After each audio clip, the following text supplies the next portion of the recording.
سلام بازم سلام به همه شما دوستان عزیز. عینی حال ما در راهی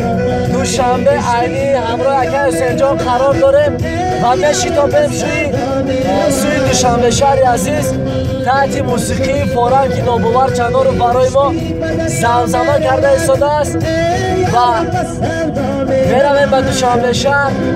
استراحت بکنیم، فراغت بکنیم. شما تنها ما را همراه باشید. شام همه شما بخیر باشد و ساعت عینی حال در تاجیکستان 12:20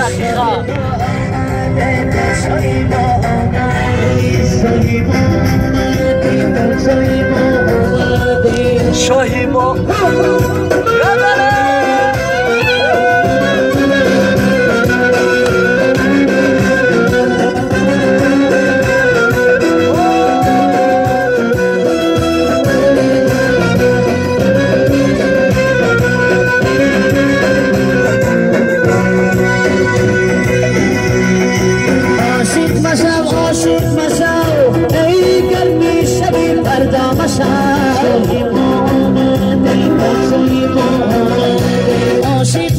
عاشق مشو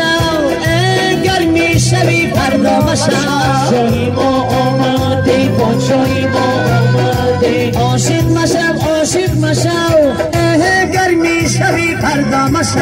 شاهی ما آمده پادشاهی ما آمده شاهی ما آمده پادشاهی ما آمده شاهی ما آمده پادشاهی ما آمده مدری بیا بشناس من شاهی ما آمده شاهی ما آمده پادشاهی ما آمده ناخن بطار شاهی ما آمده شاهی ما آمده پادشاهی ما آمده کشتی به دریا میرود ای یارم به سودا میرود شاهی ما آمده پادشاهی ما آمده کشتی به دریا میرود ای یارم به سودا میرود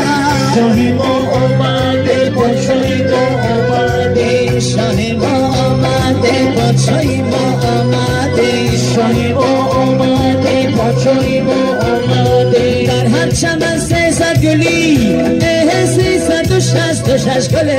شاهی ما آمده پادشاهی ما آمده در هر چمن 300 گلی